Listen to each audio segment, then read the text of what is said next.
Bien, buenas tardes para todos. ¿Cómo se encuentran el día de hoy? Me confirman, por favor, si me escuchan bien.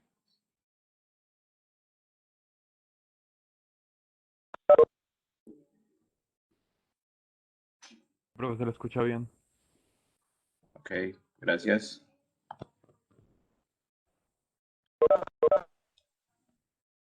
Bien.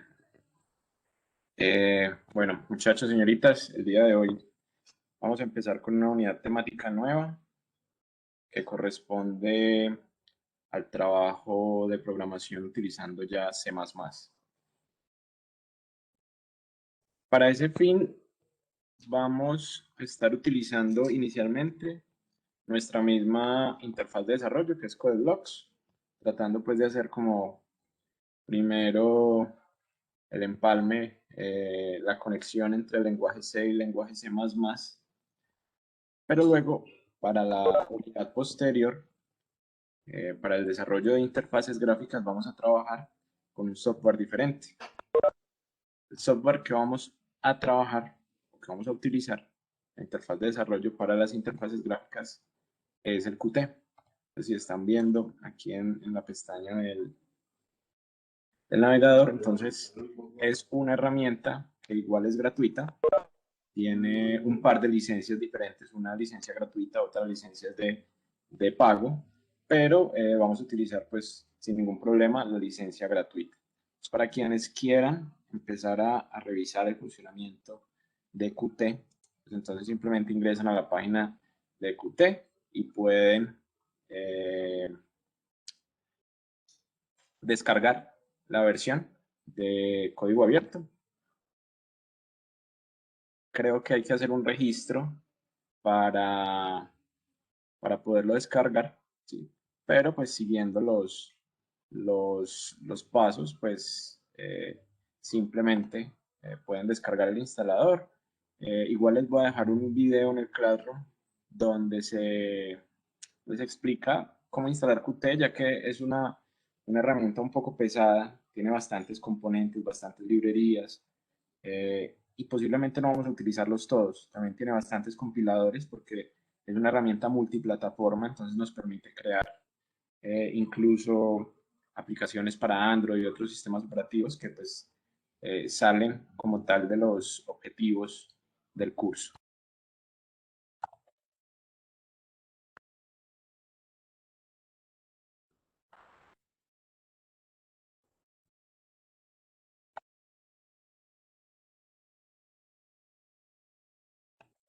Pero sin ningún problema pues pueden descargarlo e instalarlo. Entonces, bueno, como les digo, les voy a dejar un video donde va a estar el paso a paso de cómo instalar de forma adecuada Qt y los componentes que deberían elegir para lo que vamos a trabajar durante el curso.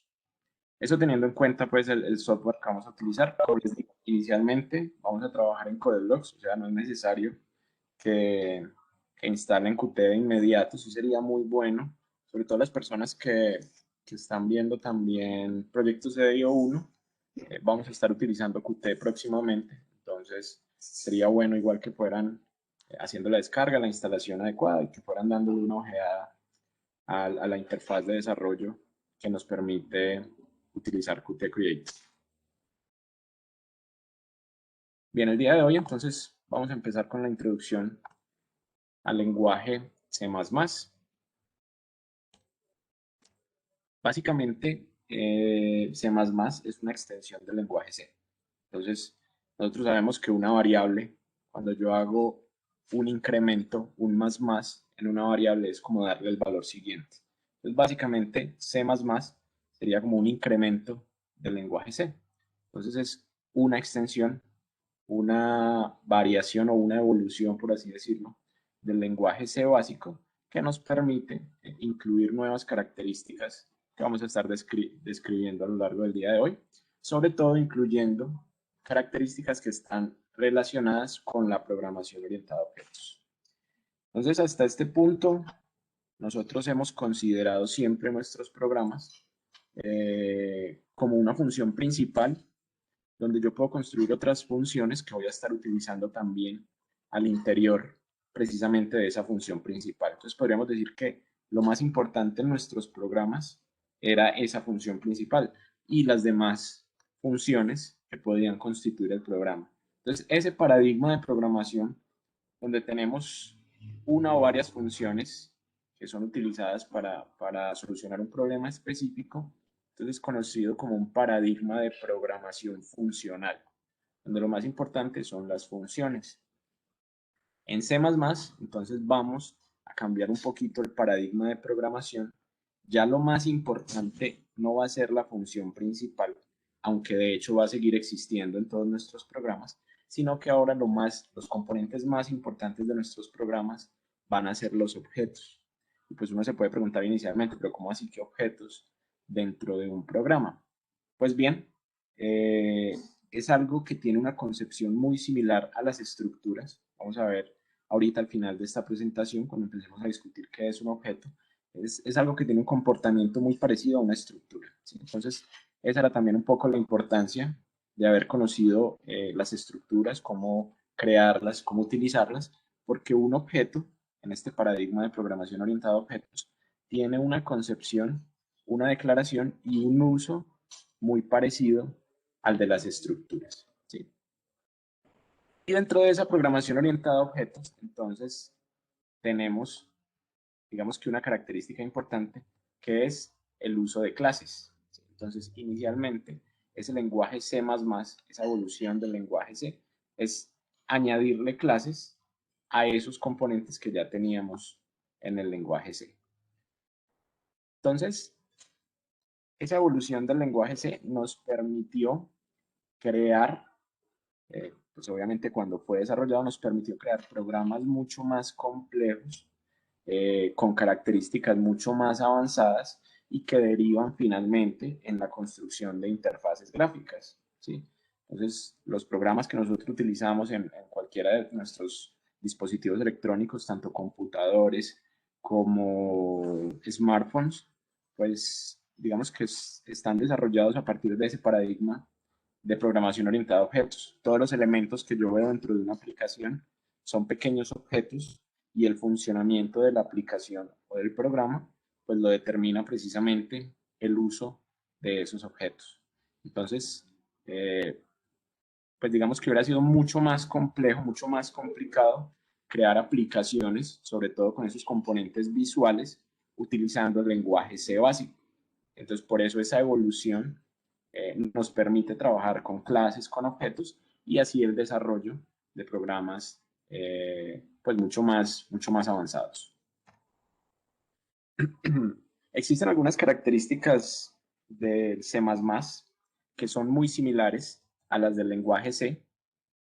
De hecho, en mis programas de C++ yo puedo utilizar código del lenguaje C y el compilador los va a interpretar sin ningún problema. Es decir, en mis programas de C++ yo puedo utilizar líneas de código o código del lenguaje C. No así de forma contraria, aunque hay algunas instrucciones del C++ que pueden ser interpretadas por programas que estén creados en lenguaje C, no es posible. Más bien, no todas las instrucciones de C++ pueden ser comprendidas por el traductor y el compilador en un programa de lenguaje C. Y dentro de esas características adicionales, lo primero que uno puede notar es el uso de algo conocido como un namespace o un espacio de nombres. Estos namespaces pueden ser concebidos como categorías de funciones, ¿sí? Entonces, básicamente, el nombre de un espacio me permite utilizar las funciones dentro de ese espacio. Es como un Profe, identificador. Señor, cuéntame. este using is 9, ¿para qué sirve, profe? ¿Cómo? Ese using is 9. Using namespace. Eso precisamente es una forma en la cual yo puedo hacer uso de una categoría de funciones. Es algo que podríamos nosotros interpretar como parecido a incluir una librería. Pues cuando yo incluyo una librería en un programa, entonces yo lo que puedo hacer luego es utilizar todas las funciones. Pues ahora supongamos que adicionalmente para poder utilizar todas esas funciones, digamos que todas las funciones tienen un nombre inicial, como un prefijo. Para poder utilizar entonces todas las funciones de esa librería, yo tengo que identificar cuál es ese prefijo, que sería como el espacio o el nombre más bien del espacio de esas funciones. ¿Sí? Entonces, por eso, cuando creamos programas en C++, por lo general nos encontramos con una línea de código, que es la que menciona Gianpablo, que es using namespace, que nos permite entonces utilizar ciertas funciones que se encuentran identificadas por un determinado nombre de espacio. ¿Sí? Entonces, en C++, vamos a ver, a medida que lo vayamos utilizando y trabajando, que yo puedo crear incluso funciones que tengan el mismo nombre. Dos funciones que tengan el mismo nombre, pero que hagan operaciones diferentes. En ese caso, digamos que cada una de las funciones podría estar identificada en un espacio diferente y a partir de utilizar precisamente ese nombre del espacio es que yo las podría identificar. Es algo que vamos a ir analizando a medida que avancemos con esta presentación. Aquí creo que en la siguiente diapositiva. Entonces tenemos precisamente el funcionamiento de eso que les mencionaba. Tengo dos funciones que se llaman de la misma forma. Aquí pueden ver. Tengo una función que se llama voidF, tengo otra función que se llama voidF. Simplemente un ejemplo para comprender para qué sirven los namespaces. Pues obviamente no es el ejemplo más importante, ya que pues son dos funciones que simplemente se encargan de mostrar algo Profe, en la consola, señor. profe, yo tengo una preguntita, profe, pero ya es de programación en Arduino. ¿Sí la puedo preguntar o no, profe? Pero en este momento no, Gianpablo, si quiere, téngala ahí presente y ahora al final de la clase revisamos como para no desviarnos tanto del tema que estamos trabajando. Bueno, profe. Listo. Entonces, bueno, aquí estamos viendo cuestiones que tal vez son nuevas para nosotros. Por ejemplo, este std:2.2.cout con un doble menor que y luego, entre comillas, una palabra. Esto vamos a ver en C++, que es la forma en la cual yo puedo imprimir información en la consola. ¿Sí? Entonces, este par de funciones lo que se encargan es precisamente de escribir dos mensajes diferentes en la consola. La función f de arriba escribe un adiós, la función f de abajo escribe un hola. Tener estas dos funciones que se llaman de la misma forma, con los mismos parámetros de entrada y con los mismos retornos, generaría un error. Yo no puedo tener dos veces la misma función declarada con el mismo nombre y con los mismos parámetros de entrada y retorno. Entonces, aquí tendríamos Profe, un error. Señor, profe, en la programación C++, ese simbolito de el mayor e igual, ¿ese para qué se utiliza, profe? ¿cuál mayor o igual, Juan Pablo? Jean Pablo, perdón. Los simbolitos, profe, que eso se inicializan unos y los otros se cierran y adentro es que es como una frase. Pero estamos hablando de este doble menor que. ¿Cómo, profe? Este doble menor que, ¿o de cuál estamos hablando? En la programación C++. Pero por eso, algo de lo que está viendo aquí en la diapositiva o no lo está viendo aquí en la diapositiva, es Eso, otra profe, cosa que le sí. está A ver, preguntando. eso, ese cosa que le estoy preguntando ahí donde dice adiós y donde dice hola. Bueno, esos son unos operadores de inserción de flujo, que quieren decir que lo que está al lado de la derecha lo vamos a insertar en lo que está en el lado de la izquierda. Entonces los tenemos en los dos sentidos, el doble menor que o el doble mayor que. Sí, sirven para poner información o sacar información. Ya lo vamos a ver con más claridad cuando revisemos los paralelos que existen entre las instrucciones de escritura y lectura en consola. Entonces, como les venía diciendo, es posible que yo pueda definir espacios con respectivos nombres para las funciones. Entonces, por ejemplo, aquí tenemos la declaración de un namespace que sería hola. ¿Sí? Entonces, esto es simplemente como categorizar varias funciones. Yo aquí dentro de mi namespace podría crear varias funciones. Aquí en el interior solamente creé una única función, que es esta f, que sería esta segunda función que yo tenía aquí, que vimos que no se podía crear de esta manera porque son dos funciones que se llaman igual, con los mismos parámetros y los mismos retornos, pero si yo la pongo dentro de un namespace, yo la puedo nombrar sin ningún problema f, y por fuera del namespace puedo tener otra función f que se encargue de hacer cualquier otra cosa, ¿sí? Entonces aquí lo que sucedió fue que definí una función dentro de un namespace. Es como una forma de agrupar funciones o de categorizar las funciones que el programador simplemente lo puede hacer a su conveniencia. Entonces, en este caso, para yo poder utilizar ambas funciones, entonces yo podría hacerlo. Con el nombre de la función f me estaría refiriendo directamente a esta función que se encuentra por fuera del namespace. Mientras que para poder referirme a esta otra función, a esta void f que se encuentra dentro del namespace, yo tendría que utilizar entonces el namespace con doble dos puntos y luego sí la función f, que es la que estoy tratando de utilizar. Entonces, nuevamente, los namespaces me permiten categorizar funciones para su posterior uso. Eso quiere decir que al igual que tal vez hacíamos con los campos de una estructura, es como si para poder acceder a determinada función, yo tengo que especificar primero a cuál namespace pertenece. Y haciendo uso del operador doble dos puntos, entonces yo puedo acceder a las funciones de ese namespace hola. Entonces, nuevamente, aquí dentro de este namespace hola, solamente tengo una función. Yo podría tener varias funciones y para llamar a cada una de esas funciones, entonces lo haría por su nombre, pero utilizando siempre el namespace hola, ¿sí? Ese es un ejemplo en el que podemos ver nosotros cuál es, por así decirlo, la utilidad y la forma en la que podríamos nosotros encontrarnos esos namespaces dentro de nuestros programas. Profe, yo tengo Profe, una preguntita. Sí, cuénteme. Primero, Ahí es, ahí sí, después del hola no debería de cerrar las llaves. O sea, ahí ese void def solo tiene llaves abiertas y no se cierran. sí, Eso está totalmente. bien. Hace falta la llave que cierra la función. Sí, señor, es Ah, correcto. listo. Ajá. Es que estaba mirando eso profe, y me parecía como raro.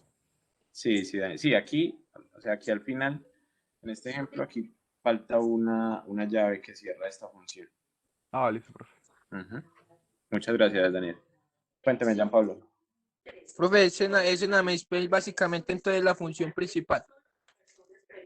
No, no, Jean Pablo, la función principal sigue siendo, en este caso, el main. Vea que en el main es donde yo utilizo las otras funciones.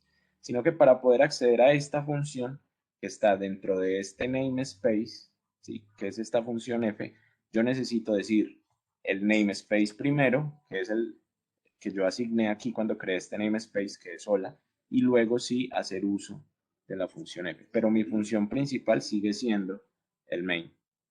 Profe, si uno hace ese código en consola se imprimiría hola. Pues aquí primero se utilizó la F que está por fuera, entonces de hecho primero imprimiría el adiós y luego sí imprimiría el hola.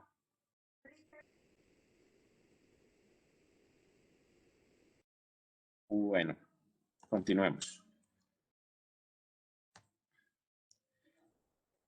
Entonces, como les estaba diciendo ahorita que Jean Pablo estaba preguntando, existen analogías entre la forma de mostrar y leer datos desde y hacia la consola.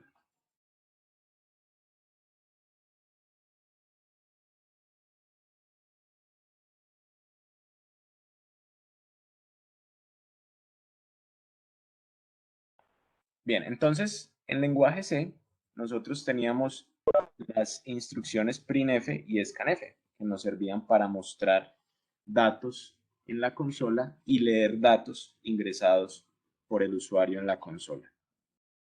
Entonces, como bien preguntó Jean Pablo, en C++ tenemos estos operadores, ¿sí?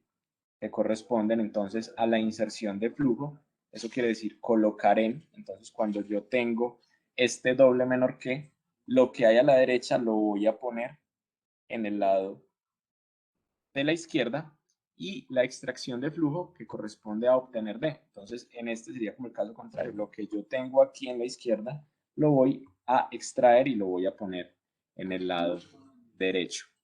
De la misma forma, entonces, análogas a las funciones printf y scanf, yo tengo las instrucciones cout y cin. ¿Sí? Entonces, cout corresponde al paralelo de lo que sería el printf. Entonces, cout me permite imprimir en la consola. Entonces, yo pongo lo de la derecha aquí en la izquierda, que sería el flujo estándar de salida. Entonces, aquí como lo plantea la diapositiva, entonces cout corresponde al flujo de salida estándar, lo que quiere decir que sería lo que se muestra en la consola. Entonces, de esta forma puedo yo mostrar un mensaje utilizando C++. Y si me interesa leer ese valor que se está pidiendo, entonces utilizo el CIN, que es el flujo de entrada estándar, ¿sí? Y utilizo obviamente la extracción de flujo para que lo que se ingrese aquí lo ponga en una determinada variable. Aquí hay que identificar un par de diferencias. El printf, digamos que es muy similar, simplemente estoy cambiando el printf y los paréntesis por el cout y el doble menor que. El mensaje sigue siendo el mismo. Pero vean que la diferencia del scanf con el cin es que yo no necesito especificar ni el tipo de dato que voy a leer, ni necesito utilizar el ampersand como indicador de dirección de una variable. Simplemente yo digo que lo que se haya escrito en el flujo de entrada estándar, es decir, en el CIN a través de la consola, lo voy a poner en una variable con su determinado nombre. ¿Sí? Entonces, aunque a diferencia del scanf, no tengo que utilizar o especificar tipos de dato, ni utilizar el indicador de direcciones, que sería el ampersand. Y entonces, de forma similar, este último printf, donde yo podría combinar mensajes y mostrar valores de variables, yo también lo puedo hacer con el cout.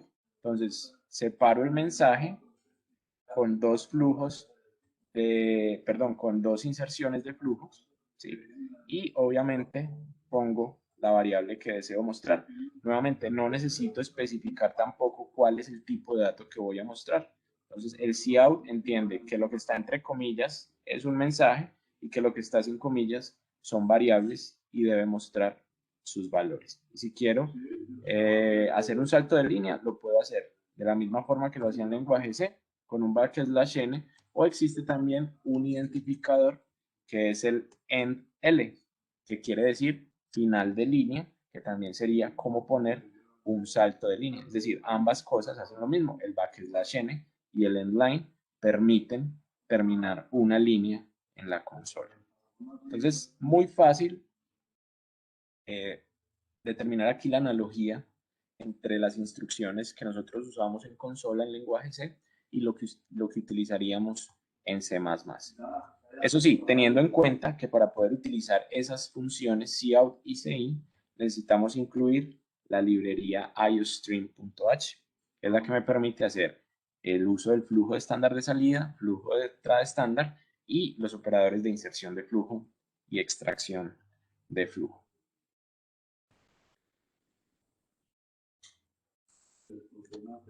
Bien, como les decía hace un rato,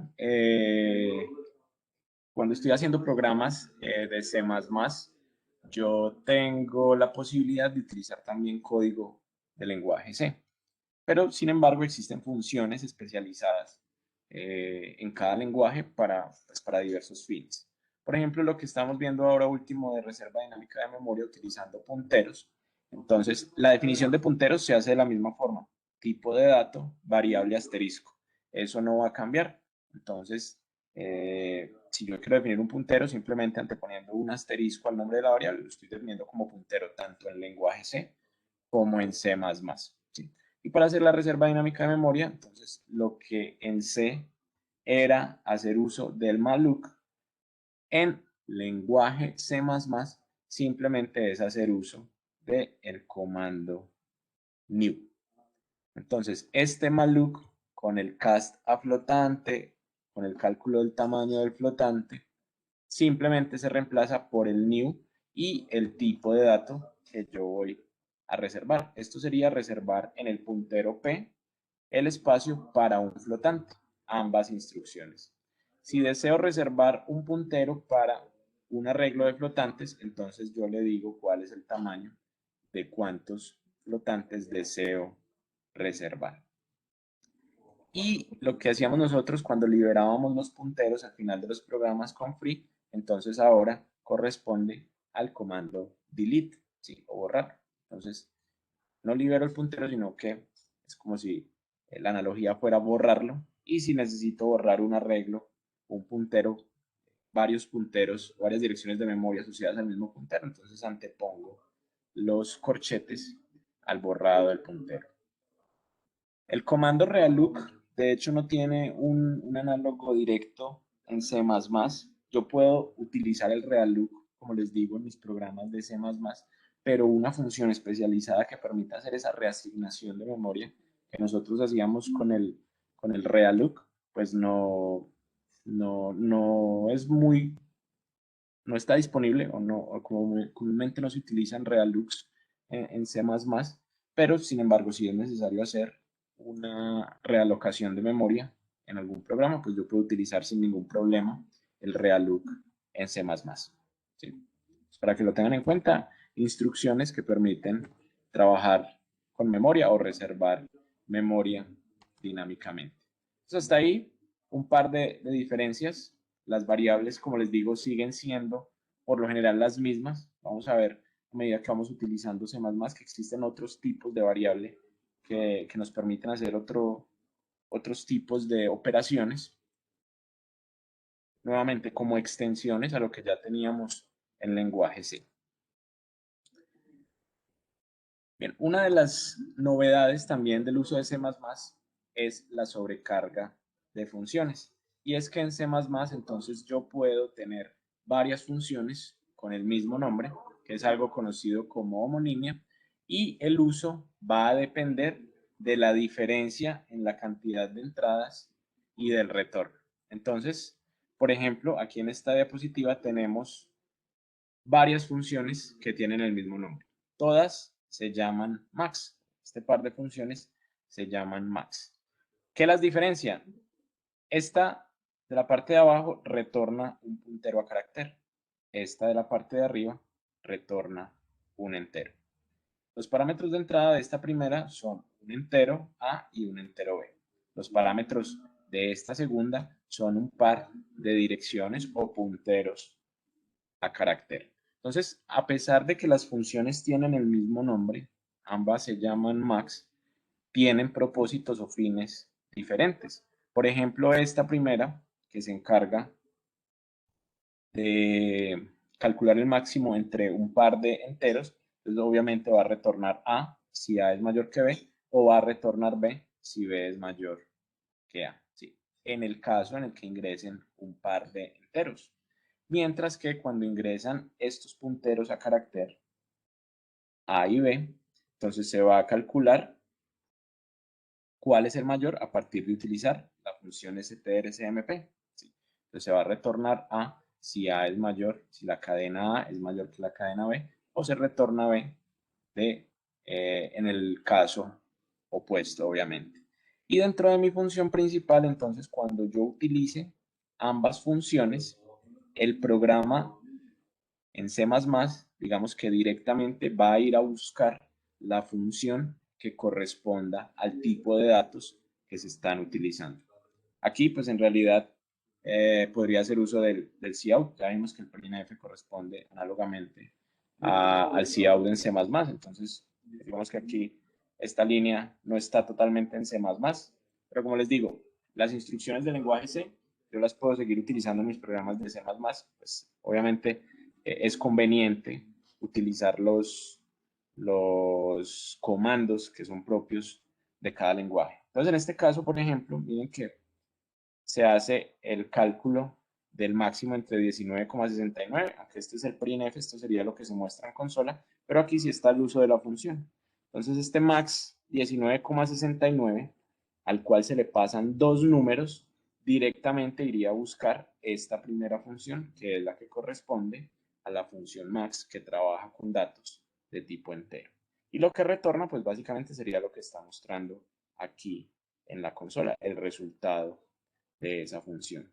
Mientras que en la segunda línea, vean que se utiliza la función max, pero se le están pasando dos cadenas, dos arreglos de caracteres. Entonces directamente él sabe que puede utilizar es esta segunda función que recibe como tal dos punteros a carácter o dos cadenas y que se encarga precisamente de retornar la cadena que es el máximo de ambas cadenas de entrada. Entonces podemos hacer uso de esa sobrecarga de funciones para tal vez funciones que tengan propósitos parecidos. Entonces pues yo las puedo nombrar utilizando el mismo nombre, valga la redundancia, pero que cuando las utilice, dependiendo de los datos que yo le envíe, las funciones pueden comportarse de forma diferente.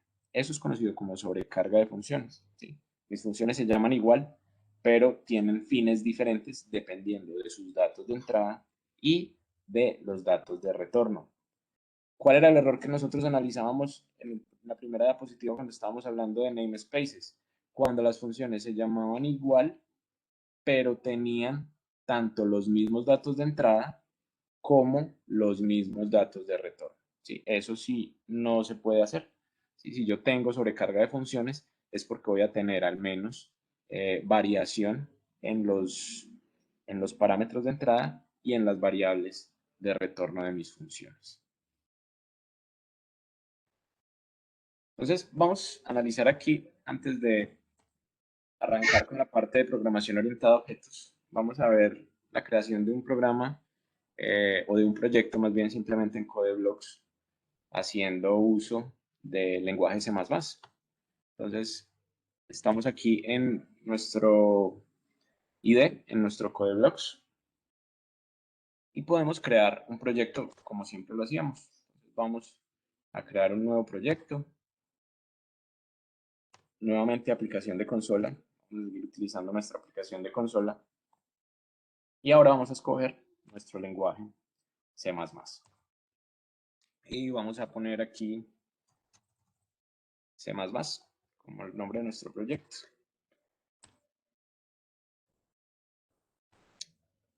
Diferencias iniciales. Entonces nosotros podemos ver aquí que en el programa que se nos genera por defecto tenemos, digamos que el mismo comportamiento del programa que nos generaba el lenguaje C. De hecho, si yo compilo y ejecuto este programa, pues lo que debería aparecer es un hola mundo, un hello world en consola. Entonces, aquí tengo mi consola con el hola mundo. ¿Sí? Entonces, ¿qué es importante analizar de aquí? Tenemos entonces el uso de un namespace, que es el std. Ese std está asociado con las instrucciones de entrada y salida en la consola. Entonces vean que si de hecho yo comentara esta línea, compilo mi programa, entonces voy a tener un error, ¿sí? Porque él ya no sabe esta función cout de cuál namespace es. Y si yo quisiera utilizarlo sin esta línea de using namespace, entonces yo tendría que especificar que esa función cout hace parte del namespace std. Entonces, de esta forma, si yo vuelvo y compilo, aquí tendría que hacer uso también de std para este comando endline, ¿sí? Porque son funciones, nuevamente, que hacen parte de un espacio de funciones y para poder encontrarlas, yo necesito especificar ese espacio de funciones al cual pertenece. Entonces, tanto cout como endline hacen parte del espacio de funciones que se llama std. ¿Sí? Entonces, si compilo y ejecuto esto, pues voy a obtener el mismo resultado. Entonces aquí aparece nuevamente el hola mundo. Pero entonces en este caso, pues vean que dentro de mis líneas de código para utilizar las funciones, tuve que hacer explícitamente el uso de el nombre del espacio que es std. Entonces, si yo quito este comentario, entonces este using namespace std permite que precisamente estas funciones, tanto el cout como el endline, al no encontrarlas, entonces directamente va y las busca en ese espacio conocido como el std, ¿sí? Entonces, es un espacio para hacer uso de las operaciones estándar de entrada y salida de datos en la consola. Entonces, esa es una de los namespaces que por lo general se utilizan en los programas de C++ para hacer instrucciones de entrada y salida de datos. Bien, entonces este es el análisis inicial que podríamos hacer de este programa en lenguaje C.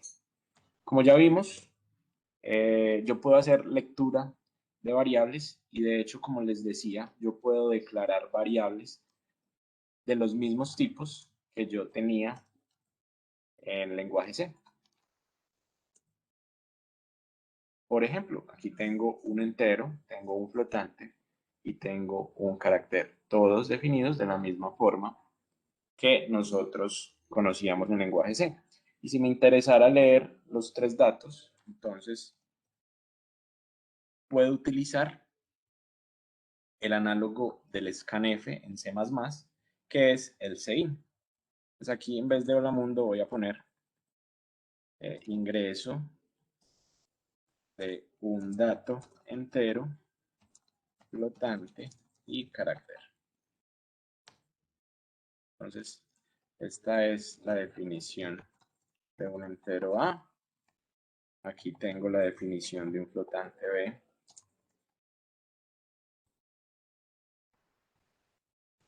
Y tengo la definición de un char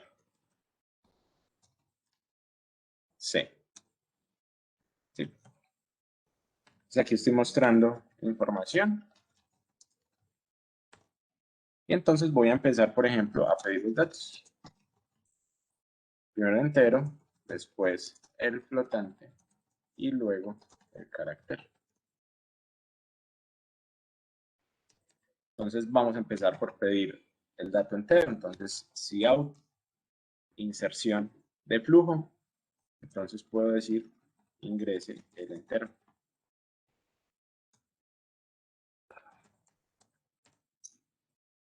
¿Cómo lo leo? Entonces utilizo el cin, extracción de flujo, es decir, doble mayor que, y la variable donde lo voy a leer. Entonces, si quiero leer un entero, entonces debería utilizar la variable A, entonces extracción del flujo hacia la variable A.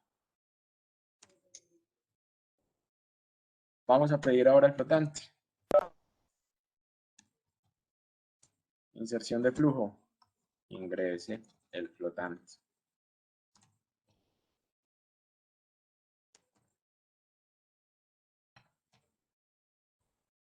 Nuevamente, extracción de flujo, ahora hacia la variable B.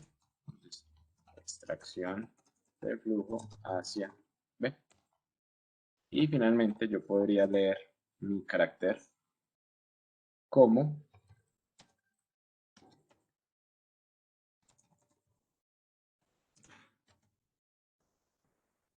el cin utilizando obviamente mi variable C.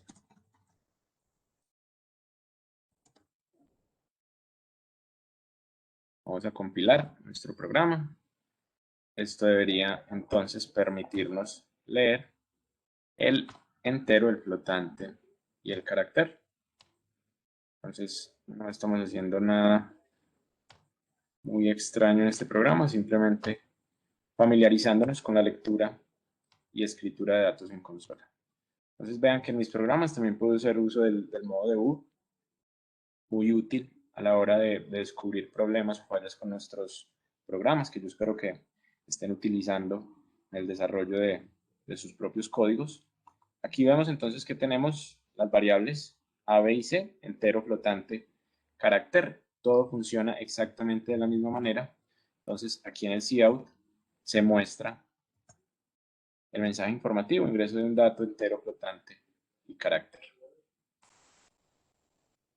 Aquí dice, ingrese el entero y se me crasheó la app, la consola. Voy a volverlo a ejecutar. Entonces viene el ingreso del entero y ahora sí me deja hacer el ingreso precisamente del número entero. Entonces, por ejemplo, el 35. Entonces, aquí en mi variable A ya tengo leído el 35. Viene y hace nuevamente la petición para que se ingrese el flotante y eso debería leerse entonces en la variable B, por ejemplo 4.5.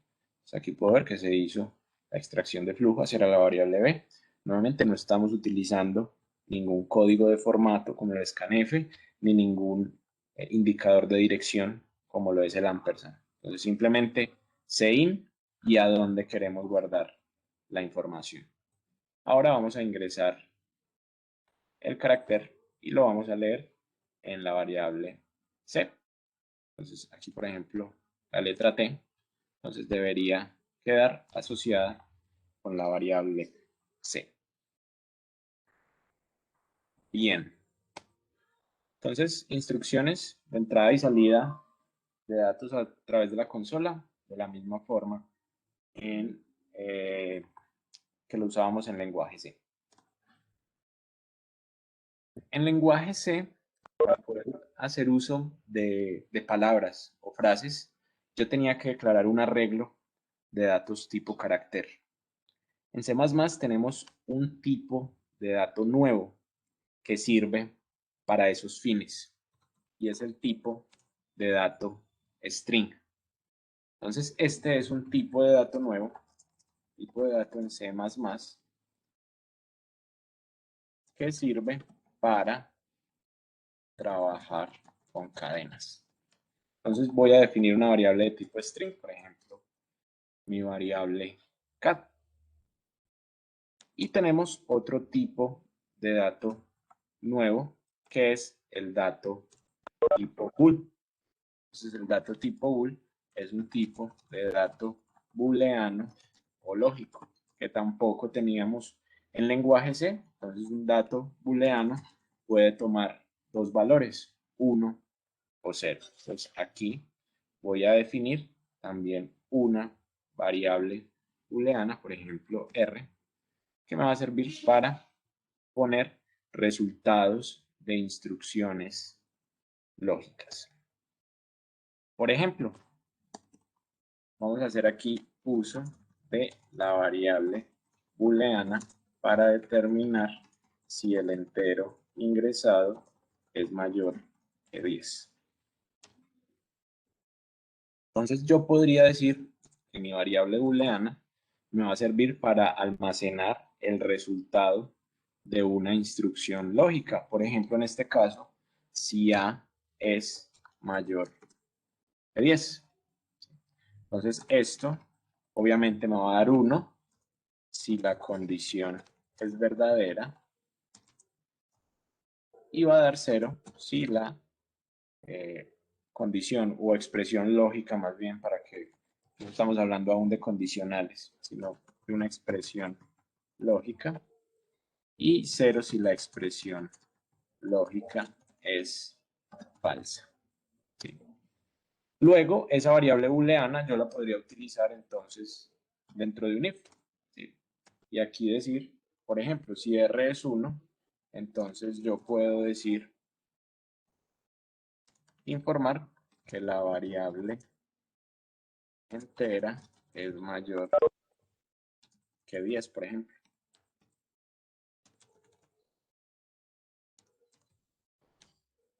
Aquí tengo entonces simplemente un resultado en consola con respecto a esa variable booleana.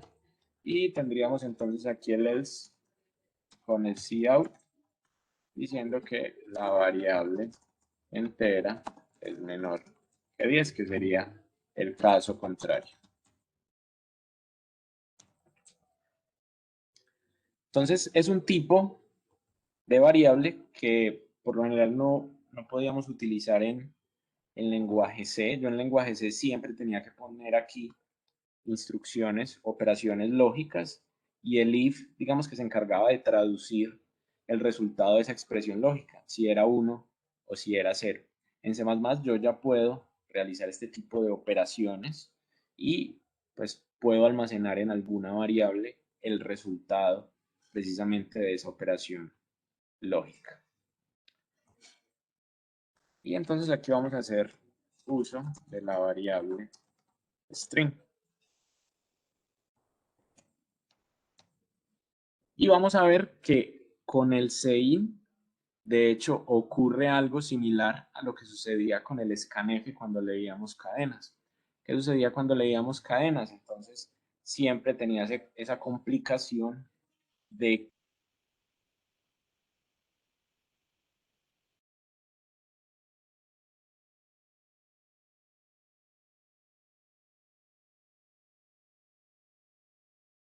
¿sí?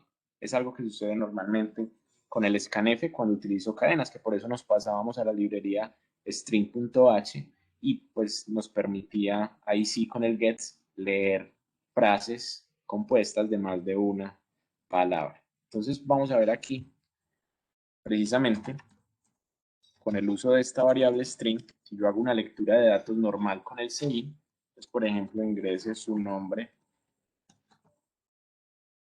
completo, lo voy a tratar de leer en la variable precisamente string. Entonces, si yo uso el sein, extracción de flujo en la variable que se llama cat, entonces esto sería como extracción de flujo hacia la variable cat. Estaría leyendo supuestamente el nombre completo en la variable cat. Entonces aquí voy a poner un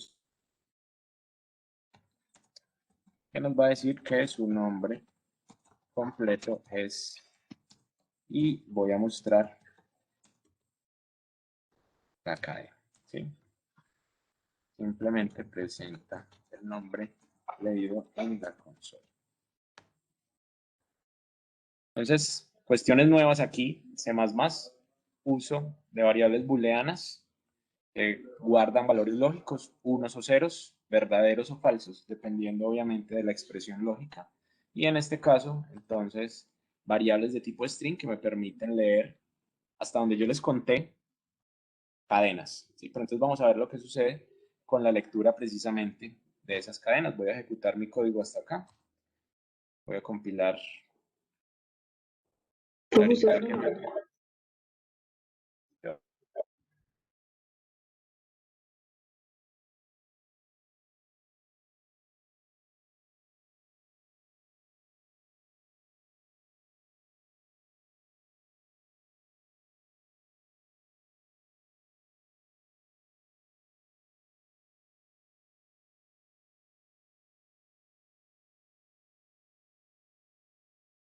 profe, es que no se le está escuchando. Yo no sé si mis compañeros también, pero yo no escucho nada de nada. Yo No, tampoco lo yo en este escucho, momento profe. tampoco lo estoy escuchando. Hace ratico ya.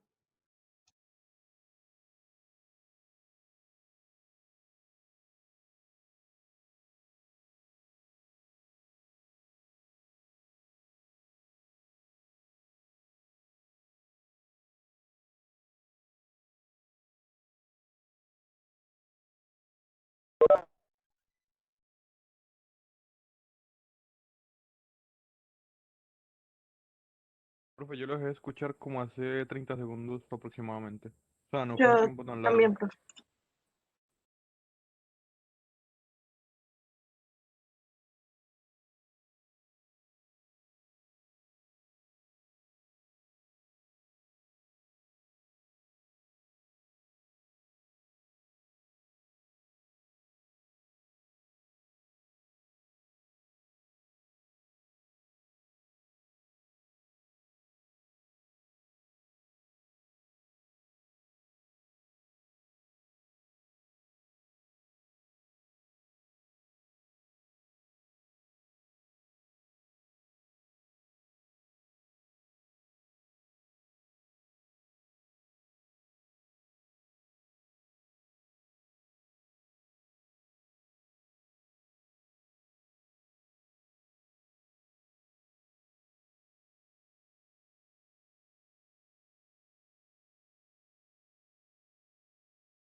Bueno, ahí me oyen. Sí, profe, ya se lo volvió a Sí, escuchar. profe, ahí. Sí, profe. Listo, bueno, muchas gracias. Bueno, entonces, como les estaba contando, tenemos aquí el uso de una variable booleana y el uso de una variable tipo string, que como les dije, nos va a permitir trabajar con cadenas de forma mucho más fácil, en lugar de hacer un arreglo de caracteres. ¿Sí? Bien, entonces aquí en la ejecución vamos a hacer esta lectura de estos tres datos iniciales, A, B y C, y luego vamos a ver qué sucede con la variable booleana. Entonces aquí en consola nos está pidiendo que ingrese el entero, por ejemplo 15, el flotante 2.5 y el carácter T. Entonces tenemos nuevamente lectura de esos tres datos en las variables que hemos definido previamente, y aquí vamos a ver el uso de esa variable de tipo booleano. Entonces inicialmente pues tiene un valor de falso o 0, ¿sí? Y vean que la variable cat, que es de tipo string, ahora tiene un comportamiento un poquito diferente a lo que teníamos nosotros con arreglos de caracteres. Cuando yo tenía un arreglo de caracteres, aquí veía como el nombre de la variable y la cantidad de caracteres que tenía. O de hecho me salía aquí como un mensaje todo entre comillas dobles al frente de mi variable. Vean que esta variable tipo string de C++, entonces tiene ciertos datos adicionales. Entonces es como una estructura en realidad. Vean que si yo veo tiene como diferentes campos. Y dentro de esos campos está el dato. ¿Sí? Entonces en este momento no tenemos ningún dato guardado dentro de esa variable tipo string, que es cat. Bien, entonces ahora vamos a continuar con la ejecución primero de esta instrucción lógica. Si A vale 15, entonces A es mayor que 10, de hecho nos va a seguir dando false en este caso. Perdón, sí, totalmente lo contrario. Si es 15, si A es mayor que 10, pues obviamente nos va a dar verdadero o 1, entonces aquí precisamente la variable R tomó el valor de true, que sería como un 1 lógico. ¿Sí? Entonces cuando venga aquí a este if, va a evaluar la variable R, si es verdadero o si es falso. Si es verdadero, pues obviamente debería ingresar al if y mostrarnos que la variable entera es mayor que 10, que efectivamente es lo que se pone aquí en la consola, que la variable entera es mayor que 10. Luego entonces a través de la consola también nos va a pedir el ingreso de un nombre y volvió a fallar el modo debug. Tengo que volverlo a ejecutar. Voy a ejecutarlo hasta esta parte.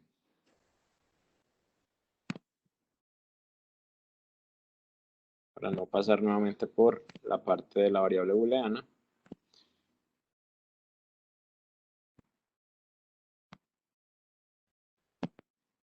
En este caso entonces voy a poner un entero menor, obviamente que 10, para verificar el funcionamiento de la variable booleana. Entonces, en este caso, pues obviamente me dijo que la variable entera era menor que 10, porque entonces nuestro booleano, en este caso, es falso. Aquí, entonces, nos está pidiendo nuestro nombre completo. Por ejemplo, entonces ingresé mis dos nombres, Cristian Alejandro. Entonces vean que mi variable cat, de hecho, me guardó únicamente el primer nombre hasta que detectó el primer espacio. Lo mismo que nos sucedía con el scanf cuando yo trataba de leer también variables de tipo arreglo de caracteres y pues obviamente con el scanf solamente me leía hasta el primer espacio. Entonces vean que a pesar de que yo ingresé mis dos nombres, entonces él simplemente me leyó hasta el primer espacio, que es Cristian. Pero entonces vamos a utilizar este comportamiento para hacer un par de operaciones que son importantes conocerlas con esas variables de tipo string. Entonces voy a definir aparte de esta variable cat, entonces voy a poner segundo nombre refiriéndome al segundo nombre y luego voy a leer los apellidos. Entonces voy a utilizar estas tres variables para leer primer nombre, segundo nombre y los apellidos, haciendo uso precisamente de esas variables tipo string. Entonces, lectura en 3 variables, primer nombre, segundo nombre y apellidos. Entonces, por ejemplo, aquí en este primer cout, voy a decir que ingrese su primer nombre, lo voy a leer en cat. Ahora voy a leer el segundo nombre, ingrese su segundo nombre, lo voy a leer entonces en la variable de tipo string que se llama segundo, y luego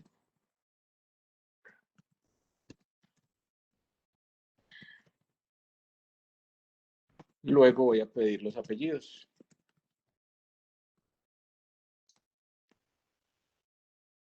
Para poder leer entonces los apellidos de la misma forma en la que nosotros utilizábamos el gets, entonces aquí en C++ podemos utilizar una función que se conoce como getLine. ¿Sí? GetLine nos permite leer desde el cin, que es nuestra entrada estándar de flujo, y que lo que lea lo guarde en una determinada variable. Por ejemplo, apellidos. Entonces getLine lee desde el cin y guarda en la variable apellidos. ¿Sí? De esa forma, puedo yo leer entonces, como análogamente lo que hacía con el gets, que me permitía leer toda una línea. Entonces el getLine me permite leer desde la consola hacia una determinada variable. Y entonces ahora sí puedo imprimir el nombre completo. Y algo bien importante de las variables de tipo string es que puedo hacer algunas operaciones, entre ellas la concatenación.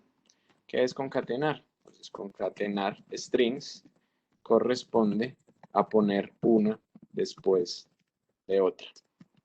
Y esto se hace simplemente con el signo de adición. Entonces, eso quiere decir que si yo quiero mostrar mi nombre completo, yo podría hacer cat más segundo más los apellidos.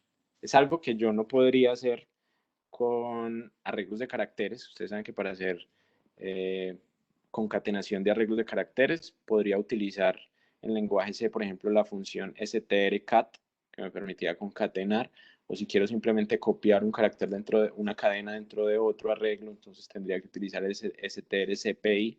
En este caso vean que simplemente con el más yo puedo sumar strings, es decir, poner lo que hay en cat seguido de lo que hay en segundo, finalizando con lo que hay en apellidos, que es muy útil, por ejemplo, en estos casos de visualización, o si yo quiero que una variable contenga toda esta información, también lo puedo hacer. Otro string puede ser igual a esta suma de estos 3 strings. Entonces, algo de uso mucho más fácil de estas variables tipo string con respecto a lo que hacíamos con los arreglos de caracteres. Aquí de todos modos me faltaría, tal vez esto me va a quedar aquí pegado sin espacios entre ellos. Entonces yo lo que puedo hacer es como sumarles también espacios. Por ejemplo, esto sería como sumar un espacio entre el primer nombre y el segundo nombre. Y voy a sumar aquí también un espacio entre el segundo nombre y los apellidos. ¿Sí? Entonces, ese tipo de operaciones se pueden hacer haciendo uso de estas variables de tipo string. Entonces, vamos a ejecutar. Vamos a ver qué pasa aquí hasta el final de la ejecución de este código.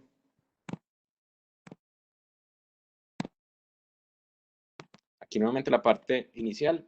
Ingreso un entero, flotante, carácter.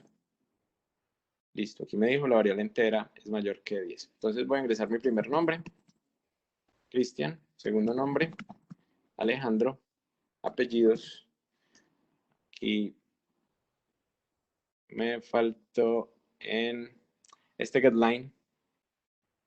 Lo que sucedió fue que me agarró este enter del segundo y entonces para prevenir ese tipo de cosas se puede hacer el mismo fflush stdin, aunque creo que con este endline también lo arreglaría, pero bueno, si es el caso yo puedo utilizar stdin de la misma forma que lo hacía en el lenguaje C.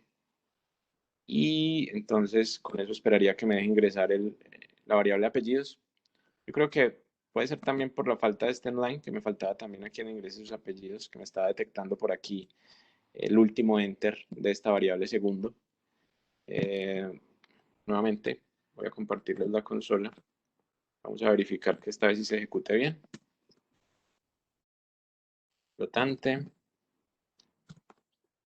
Carcater dice, bueno, carácter. La variable entera es mayor que 10. Nuevamente me está pidiendo mi primer nombre, segundo nombre.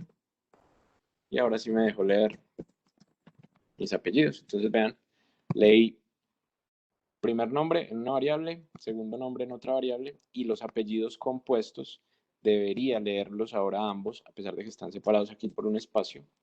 Entonces aquí nos encontramos en este cout y volvió a crashear el debug. Quería mostrarles aquí la lectura de las tres variables. Vamos a ver si en apellidos sí me aparecen.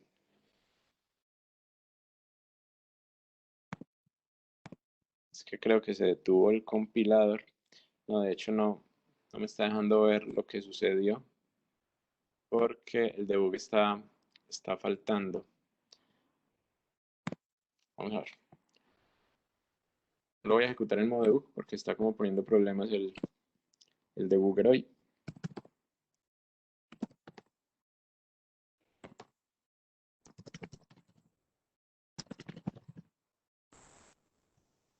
Lectura de los tres datos. Me está diciendo, su nombre completo es Cristian Alejandro Torres Valencia. Lo que leyó aquí en la variable cat, lo que leyó aquí en la variable segundo, separados por un espacio que lo puse entre comillas, y luego lo que leyó de la última variable, apellidos. Pero aquí en el chat vi que alguien había dicho algo. A mí me junta los nombres sin espacios. Sí, Camilo, por eso aquí cuando los sumamos, vea que le estamos como poniendo espacios, ¿sí? Porque si yo los sumo así directamente, pues sería como que me los pusiera pegados. Entonces, por eso, si yo quiero sumar cadenas, y pues obviamente son cadenas que van a estar como separadas, pues debería sumarles también el espacio. Entonces, son operaciones que solamente pueden hacerse utilizando strings. Si yo quisiera hacer esto en lenguaje C con arreglos de caracteres, obviamente tendría que hacer un par de procedimientos adicionales para poder juntar, por ejemplo, estas tres cadenas. Profe, Dígame, Sebastián. es que estoy haciendo el código y me lanza un error, pero no sé de qué será. Un error de que en la línea donde se lee el segundo apellido, que no está declarada. Y No sí sé si usted. declaró todas las variables tipo string. Mire que sí esté utilizando las variables tal cual las nombró.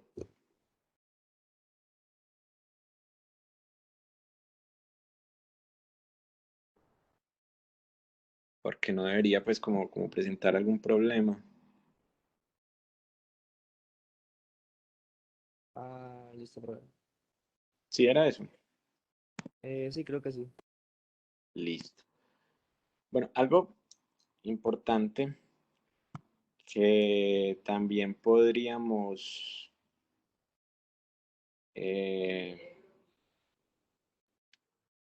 ver con respecto a estas cadenas. Vamos a ver si el modo debug me deja llegar hasta aquí, hasta la lectura de esas cadenas, para mostrarles también otra característica importante de estas variables string que me parece pues que son útiles en los problemas que tal vez vamos a solucionar de aquí en adelante.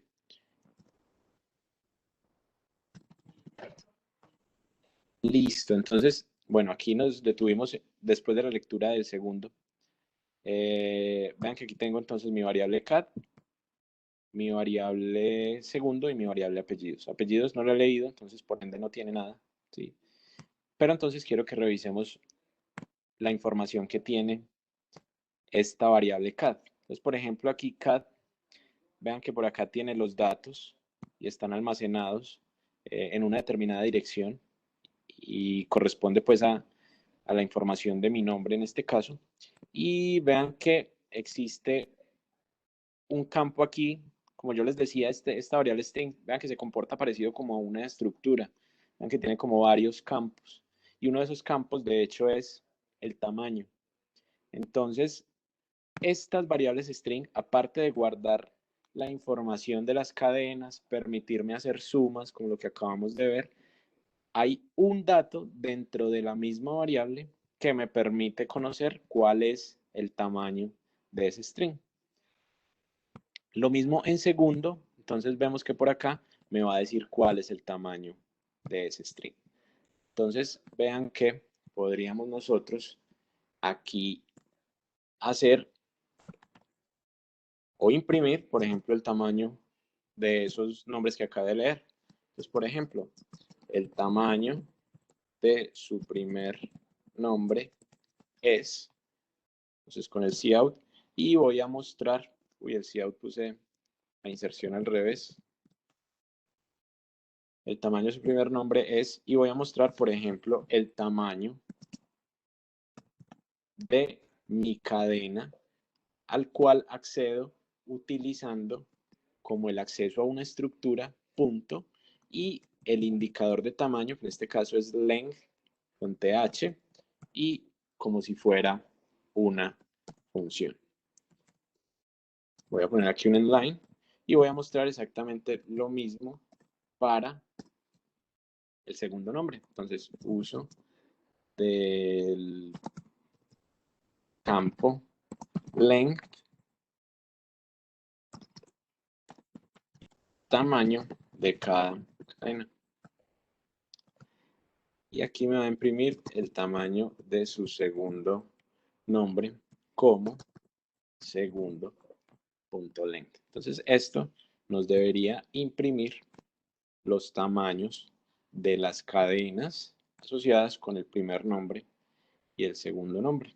Es que es algo que pues también es bastante interesante de estas variables tipo string, porque digamos que no tengo que recurrir a funciones externas, por ejemplo, para el cálculo de funciones o para lo que vimos de concatenarlas, sino que, por así decirlo, son como campos dentro de la misma variable. Entonces, en este caso, estamos viendo aquí el ingreso de los primeros datos. Voy a ingresar mi primer nombre, Cristian, segundo nombre, Alejandro. Y entonces aquí me dice, el tamaño de su primer nombre es pues, 8, ¿sí? Contando los caracteres obviamente, y el de mi segundo nombre sería 9, también contando los caracteres, accediendo, como les digo, a ese campo, por así decirlo, dentro de la variable que se encarga de guardar el tamaño. Entonces vean que también, a diferencia de los arreglos de caracteres en lenguaje C, yo aquí no tengo que determinarle como un tamaño anterior a la variable para poder guardar el nombre, ¿sí? Directamente yo la utilizo y el nombre que se guarda pues va a tener un determinado tamaño que se calcula incluso posteriormente a su ingreso, ¿sí? Entonces, diferencias también con lenguaje C que brindan cierto grado de facilidad, por lo menos aquí en el uso de datos de tipo cadenas.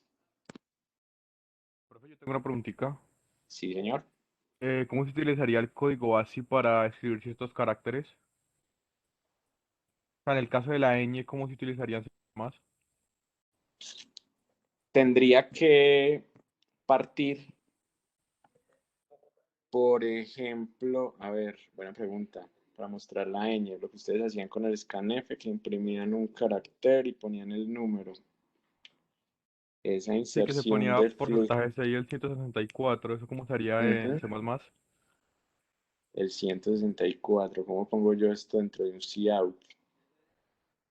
¿No tocaría Vamos a hacer una entonces prueba. separar la palabra, o sea, como imprimir antes, luego imprimir el carácter y lo que sigue, ¿no? Yo pensaría que sí.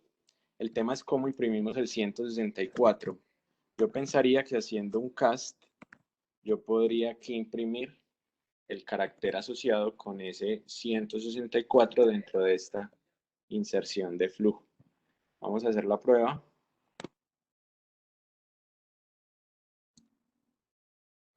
Pensaría yo que de esta forma podría yo como partir la cadena y en el punto donde quiero mostrar la ñ, hacer uso de ese cast para mostrar un carácter con un determinado código ASCII, como ustedes lo han hecho pues en los prinefs.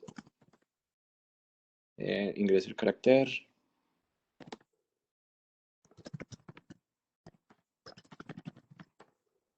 Entonces, miren, así, aquí mostró la ñ. El tamaño del segundo nombre es. Entonces, sí, sería como dividir lo que quiero mostrar en el punto donde está el carácter especial, en este caso la ñ, y hacer ahí doble inserción de flujo, como separando pues la frase y con un cast y el número del código ASCII que quiero mostrar. Lo podría también fácilmente pues hacer. Profe, y Así yo que tengo una nosotros pregunta, otra pregunta. Es que no, sí, ¿me puede recordar, por favor, más bien el uso del getLine? ¿Para qué sirve el getLine? este getLine. Sí, profe. Bien, lo que les había planteado yo inicialmente era que este cout, cuando yo quiero leer frases, es decir, cadenas compuestas por más de una palabra. Si yo lo leo así, directamente con el cin y mi variable, me va a leer como el scanf leí hasta el primer espacio. Entonces, pues eso puede ser problemático si me interesara pues leer una, como les digo, una frase o un texto compuesto por varias palabras. Entonces, este getLine estaría como ligado con el gets que teníamos nosotros en lenguaje C que trabajaba con Lee una strings. línea completa. Lee exactamente una línea completa. Entonces yo le tengo que decir desde dónde la voy a leer, que en este caso sería el sein, nuestra entrada estándar de flujo, y luego le especifico a cuál variable la voy a llevar. Entonces ahí me leería la línea completa. Eso, profe, gracias. Bueno. Nos faltaría aquí revisar tal vez lo de las funciones, tal vez llamar las funciones con el mismo nombre, pero eso lo podemos ir trabajando sobre la marcha con la propuesta del próximo laboratorio. Sigamos más bien con la parte de programación orientada a objetos en este resto de clase que nos falta. En el laboratorio que se viene, de todos modos, donde vamos a empezar a trabajar con C++, pues van a haber actividades donde pues ustedes van a enfrentarse a este tipo de cambios de C a C++. Bueno, algo que me faltó tal vez decir y que es importante, en C++ yo puedo definir las variables en cualquier parte del código. Por lo general a uno cuando le están enseñando C básico siempre le dicen que las variables tienen que estar definidas al inicio por el tamaño del programa, la reserva pues de memoria de las variables y demás. Aunque pues uno obviamente en algunos casos, incluso en lenguaje C definía variables en el intermedio del código. Aquí en C++ yo puedo definir mis variables incluso cuando se encuentren con ciclos en C++. La definición la pueden hacer incluso dentro del mismo ciclo. Por ejemplo, instrucciones como estas, comúnmente las encuentra uno en C++, donde se define la variable directamente dentro del ciclo donde la voy incluso a utilizar, ¿sí?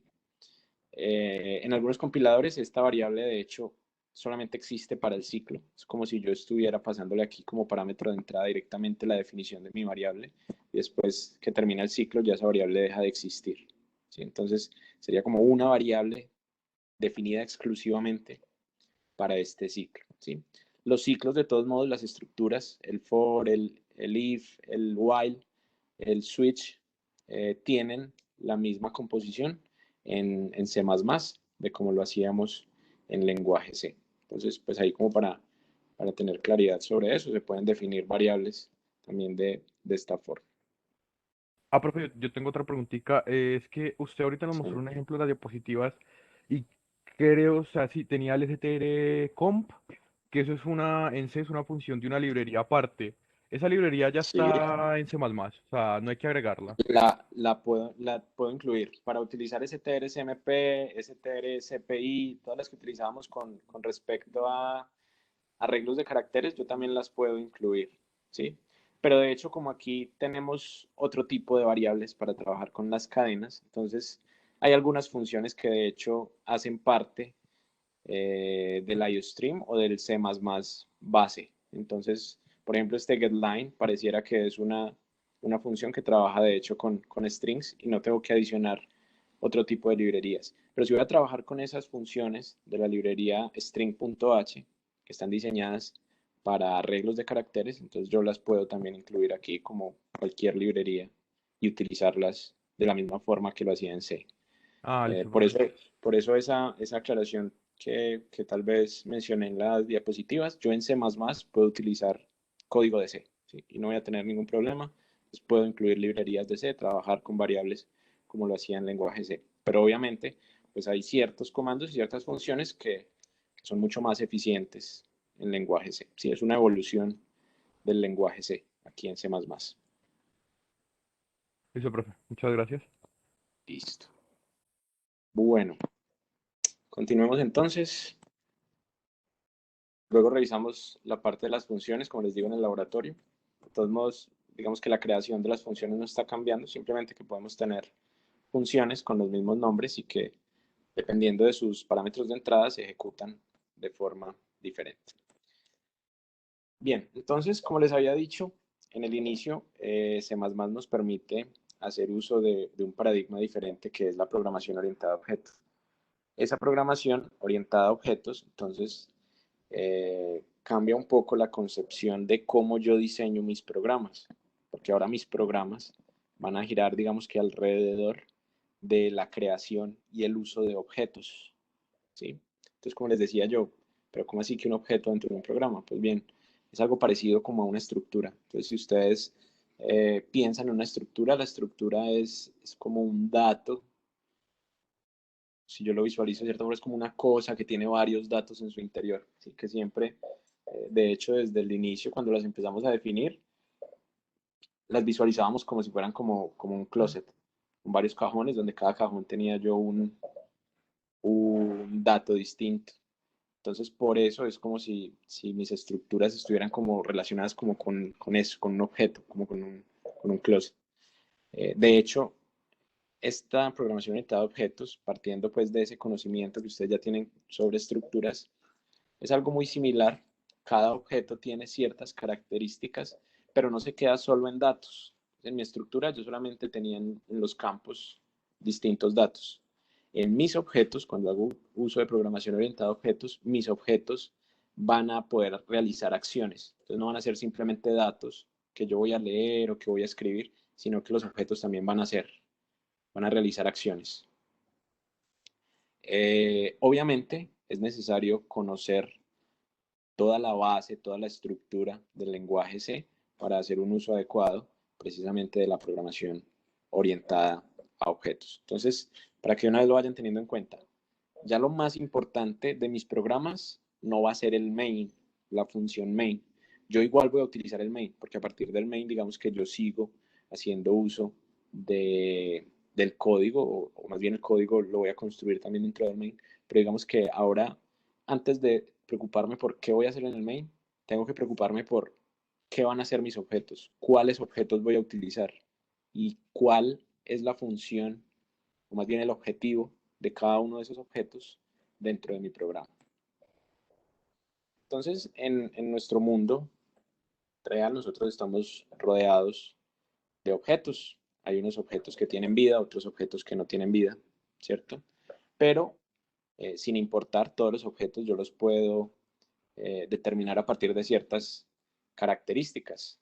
Y adicionalmente, los objetos que tienen vida, pues realizan acciones. Pues vida entre comillas, ¿sí? Hay objetos que siguen siendo cosas, que no son personas ni animales, pero que siguen realizando una determinada acción, ¿sí?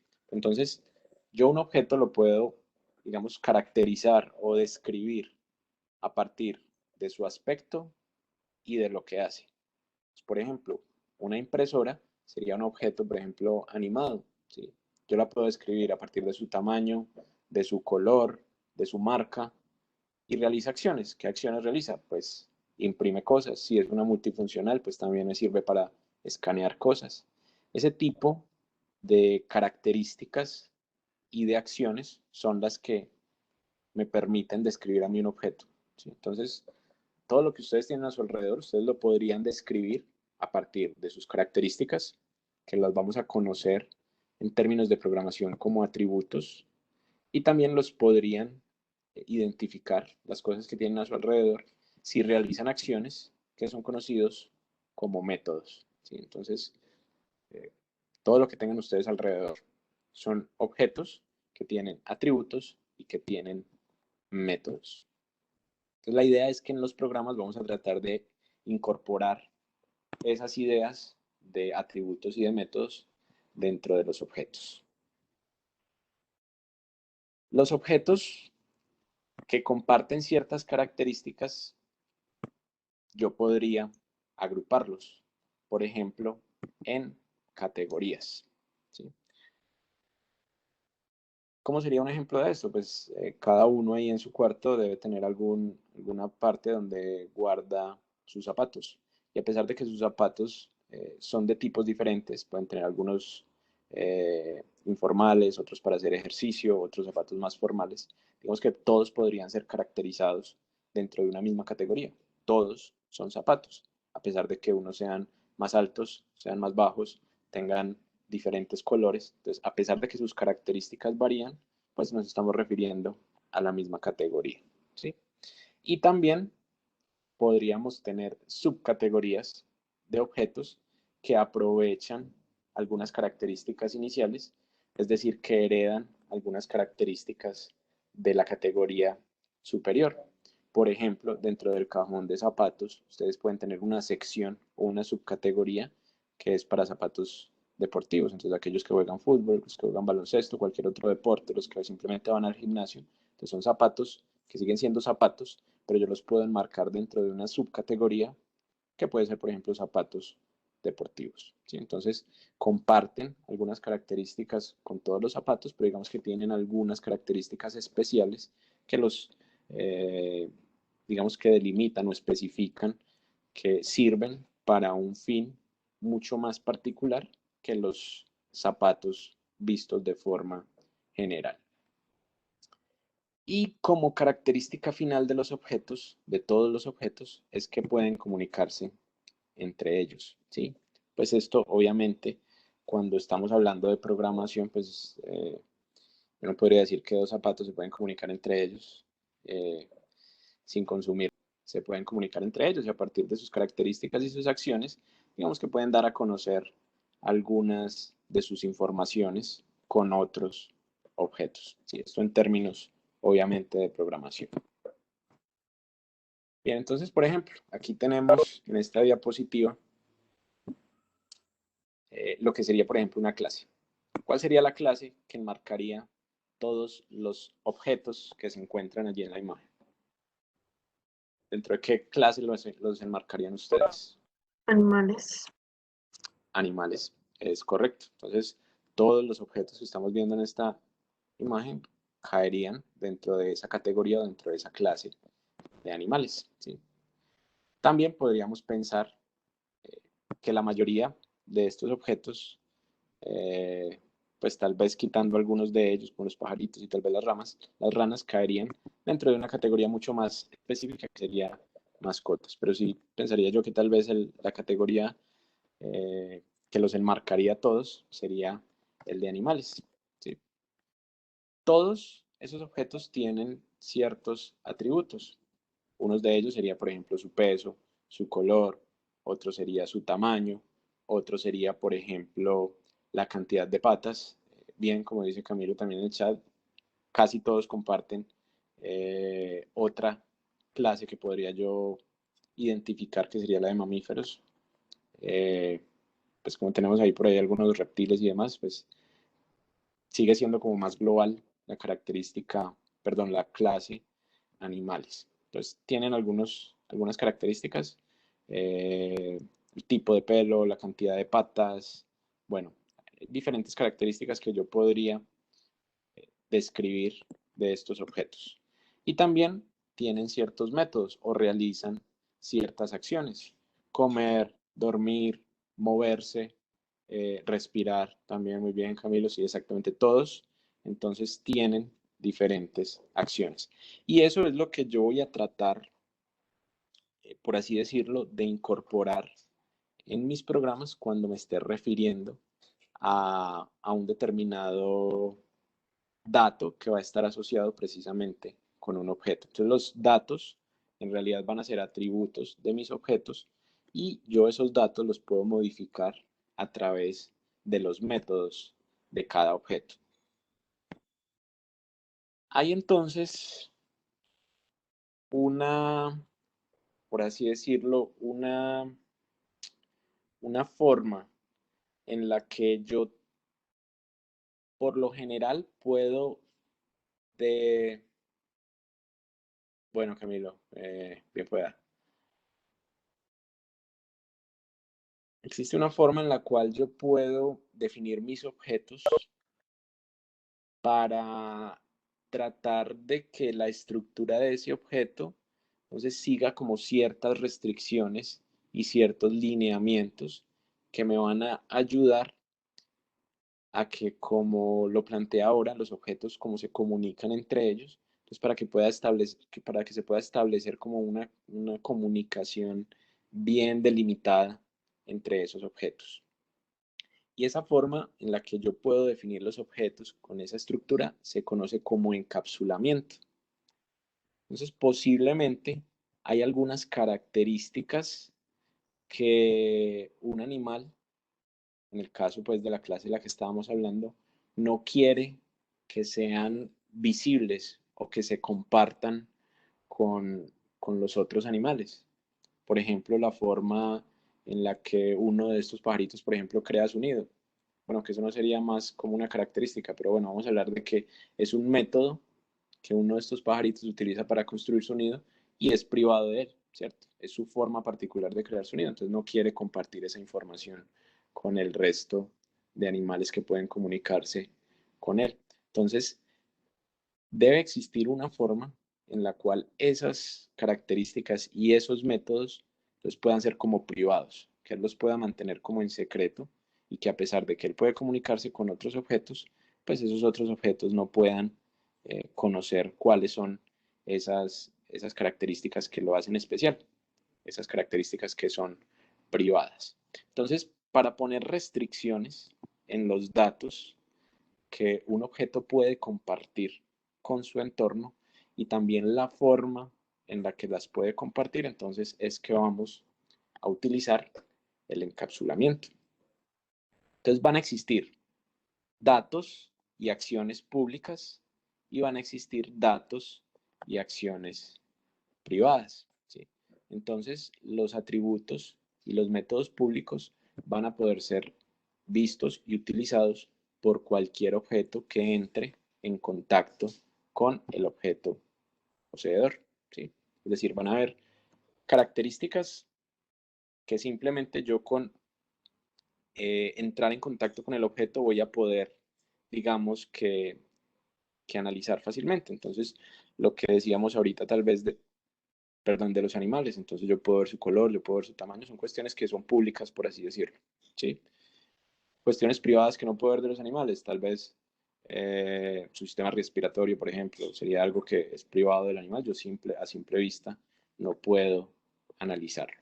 Existen entonces esos datos y esos métodos que van a ser privados y que solamente van a poder utilizarse a través de los permisos del mismo objeto que los posee. Entonces tenemos dos diferentes, por así decirlo, categorías. No estamos hablando pues obviamente de la clase, sino de la forma en la que algunos datos y métodos van a estar disponibles entre los objetos. Entonces, públicas, cualquiera los puede ver, cualquiera los puede usar. Privados, solamente los va a poder utilizar el objeto que los posee. Entonces, este es como un diagrama, un esquema en el cual yo puedo entender el encapsulamiento. Entonces, por lo general, todos los atributos de los objetos, cuando estamos programando, todos los atributos son privados. La única forma de acceder a los atributos, que serían como estas formas geométricas que se encuentran en el círculo, entonces la única forma de acceder a ellos es a través de los métodos, ¿sí? Entonces, digamos que para poder modificar algo de un objeto, el objeto me debe dar permiso de modificar eso que es privado a través de sus métodos. Entonces, por eso se conoce también como encapsulamiento, porque los atributos van a estar protegidos por todos los métodos y la única forma de acceder a esos datos privados va a ser precisamente a través de los métodos que el mismo objeto permita que los otros utilicen. Entonces, como reglas, cuando estamos creando objetos, por lo general los objetos, sus atributos son privados. Las modificaciones que puedo hacer de esos atributos se hacen a través de los métodos y la mayoría de los métodos entonces son públicos. Y esos métodos públicos son los que permiten la comunicación entre los objetos. Eso quiere decir que si esto fuera un animal, este circulito, entonces las formas geométricas que se encuentran en el círculo interno serían entonces la estatura, el color, lo que hemos determinado, la raza, el tamaño, el peso, ¿sí? Y para poder modificar, si esos atributos pudieran modificarse, por ejemplo, el tamaño del pelo, por ejemplo, un atributo que tendría un perro. Para poder modificar ese tamaño del pelo del perro, entonces debería haber un método público que fuera como cortar el pelo del perro. Entonces, ese método me permitiría modificar ese atributo que es privado, pero el método, al ser público, entonces permite precisamente hacer esas modificaciones sobre esos datos de mi objeto. Entonces, el proceso en el cual, cuando yo me enfrento a un problema de programación, con este enfoque de programación orientada a objetos, entonces, pues está, digamos que basado en la definición de objetos, ¿sí? Y los objetos ya sabemos que hacen parte de una clase o de una categoría. Entonces, cuando yo voy a empezar a solucionar un problema con este paradigma de programación orientada a objetos, lo primero que tengo que pensar es en la definición de una clase. Y ese proceso de definir una clase comúnmente se conoce como abstracción. Entonces, la abstracción es ese proceso mental que yo hago cuando estoy tratando de identificar los objetos que pueden servir para solucionar mi problema y entonces yo los puedo construir a partir de sus atributos y sus métodos. Entonces, la abstracción es como la posibilidad que yo tengo de mentalmente un determinado objeto, construirlo, como les digo, a partir de sus características y de sus acciones, de sus métodos y sus atributos.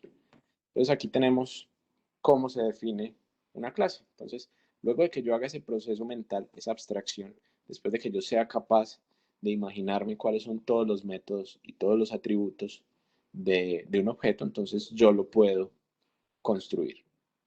Entonces vean que, como les decía, las clases tienen una definición muy similar a las estructuras.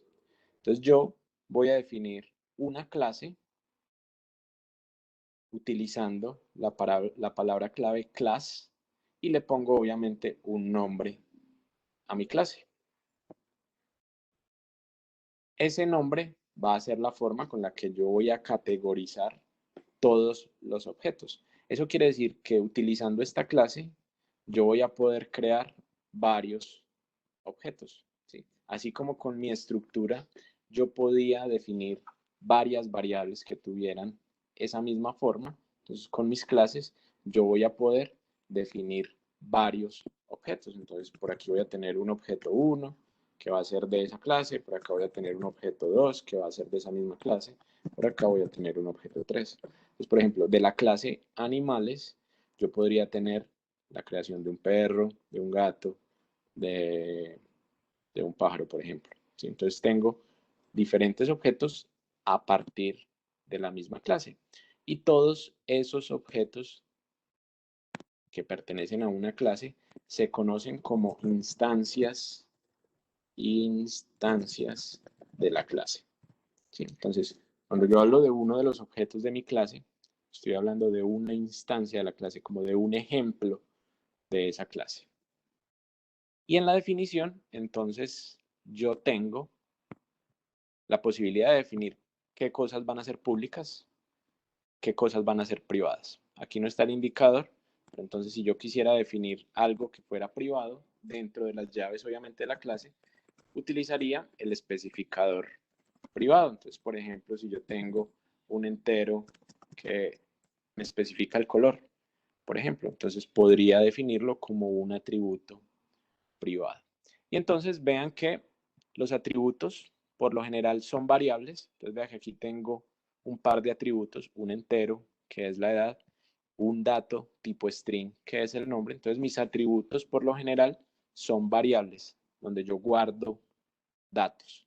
Y vean que los métodos por lo general son funciones. Entonces aquí tengo una función de tipo void que se llama mostrarinfo. Eso sería un método.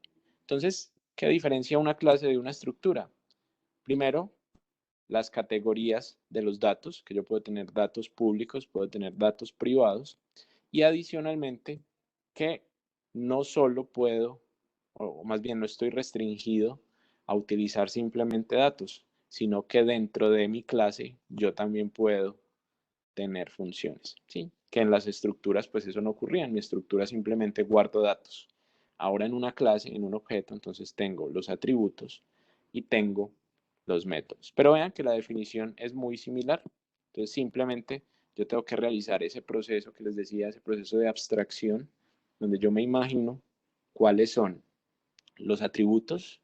Entonces defino cuáles de esos atributos quiero que sean públicos, o más bien no es porque quiera, sino porque deben ser públicos, cuáles deben ser privados y cuáles métodos también deben ser públicos o cuáles métodos deben ser privados. Pero según las reglas que acabamos de ver en la diapositiva anterior, pues por lo general los atributos son privados, porque de esa forma yo garantizo que cuando haga uso de mi objeto o cuando entre en contacto con mi objeto, pues esos atributos no van a poder ser modificados, por así decirlo, de cualquier forma y sin restricciones, sino que yo tengo que seguir, pues obviamente un procedimiento bien estructurado para poder modificar esas características de mi objeto. Luego entonces, cuando yo ya tengo creada mi clase, como les decía, yo puedo declarar instancias de esas clases creadas, es decir, puedo crear objetos, que es lo que yo hacía cuando mi estructura yo la utilizaba para declarar, por ejemplo, dos variables. Entonces, en este caso, vean que después de tener la clase definida, tal cual como estaba en la diapositiva anterior, vean que yo aquí ya no necesito utilizar otra vez el indicador class. Class, mi clase, como lo hacía con las estructuras, que yo necesitaba poner struct, mi estructura. No, en este caso ya cuando tengo mi clase creada, entonces simplemente utilizo el indicador de la clase y yo puedo crear ya las variables o instancias de esa clase, que pueden ser creadas nuevamente como variables estáticas o como punteros, ¿sí? Nuevamente, similar a lo que pasaba con las estructuras. Yo creaba variables de tipo estructura de diferentes formas. En este caso, la clase, entonces yo también la puedo utilizar para generar instancias de esa clase, ya sean como variables estáticas o como punteros. Bien, los accesos a los atributos y a los métodos de una clase se hacen de la misma forma que hacíamos el acceso a los campos de una estructura. Entonces vean que si tengo una variable estática, yo hago uso del operador de acceso, que es el punto, Y si tengo una variable tipo puntero, hago acceso a los atributos utilizando la flecha. Y lo mismo para los métodos. Yo también hago acceso a los métodos utilizando una variable estática, entonces el operador punto. Si es puntero, entonces utilizo la flecha de acceso. Tal cual como lo podría hacer, entonces con una estructura, en este caso mi objeto, me permite acceder. En este caso, porque los atributos y los métodos son todos públicos, entonces yo puedo acceder directamente a ellos. Si fueran privados, entonces vamos a ver que no podría hacerlo tan fácilmente. Pero en este caso, pues a partir de este ejemplo, yo sí puedo generar el acceso a esos atributos de forma normal, simplemente con el acceso a los diferentes atributos y métodos con punto o con flecha, dependiendo del tipo de variable utilizada. Bien, entonces aquí, pues dentro de la propuesta de la clase tendríamos el desarrollo de un ejemplo, pero por cuestiones de tiempo yo creo que ya nos vamos quedando como cortos, ya nos quedan 5 minuticos, entonces empezar con el ejemplo sería como dejarlo muy, perdón, muy mocho en estos 5 minutos, entonces más bien lo dejamos para la próxima clase.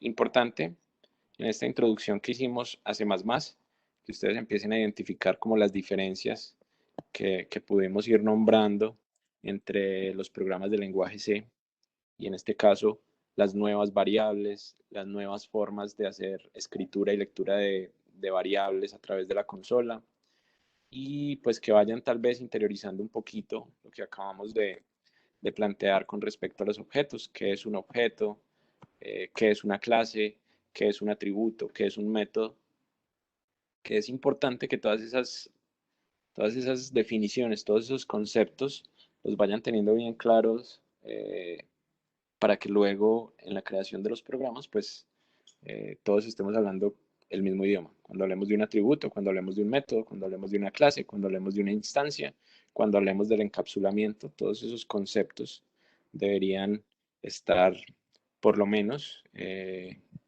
claros en lo que tratamos de discutir el día de hoy. No sé si tienen alguna pregunta hasta este punto con lo que vimos hoy del lenguaje C y esta introducción a la programación orientada a objetos.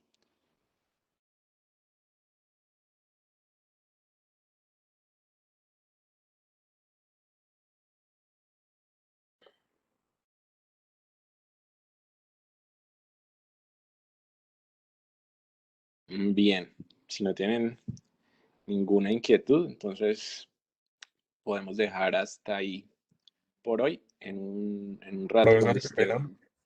Sí, dígame. Pues es que, pues no tanto de la clase, sino que es que yo qué día le escribí un correo a usted y pues quería decirle que sí, pues podría ver el correo, porfa. Y pues ya Pero después de la clase. correo. Sí, sí, señor. ¿Cuándo me envió el correo? Hace como, que 5 días. No, pero todos los correos los he estado respondiendo. Yo no tengo correos sin responder. Pues no sé, habría que revisar. No sé si en estos momentos tiene su computador disponible.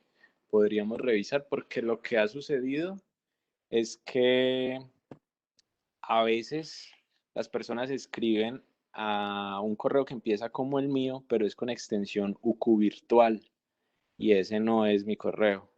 Entonces hay personas que creen que me están escribiendo a mí, que tal vez yo no les estoy respondiendo, pero entonces me gustaría que verifique si el correo sí me lo envió a mí, porque de verdad que todos esos correos que me han enviado los he respondido. Pues el único inconveniente sería que es que estoy desde el computador. Entonces, pues si algo usted me podría regalar su correo y yo verificar ahorita apenas tenga el computador, profe. Bueno, sí, claro. Eh, pues mi correo es uniquindio.edu.co. Pues es el correo a través del cual les he enviado por ejemplo, el parcial. No sé, para verificar podría revisar el parcial cuando se los envíe, que esa es mi dirección de correo la que estoy utilizando, y verifica si el correo que me escribió. Porque de verdad que estoy revisando aquí en mi bandeja de entrada y no tengo, pues, era un correo con alguna pregunta, alguna duda. Sí, sí, señor. Pues entonces, pues listo, profesor. Yo ya reviso los correos y cualquier cosa le escribo a su correo. Gracias. Sí, o me lo reenvía si es posible, pues.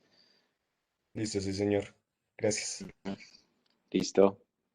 Bueno, para el resto entonces, eh, para todos, de hecho, que tengan un buen resto de día. Nos encontraremos la próxima semana en las sesiones de laboratorio. En un ratico que esté la grabación disponible, les subo la presentación, la grabación y el código que hicimos de ejemplo en C++. Listo, profe, muchas gracias. Hasta luego. Hasta luego, profe, No, muchas hasta gracias. luego, que estén bien.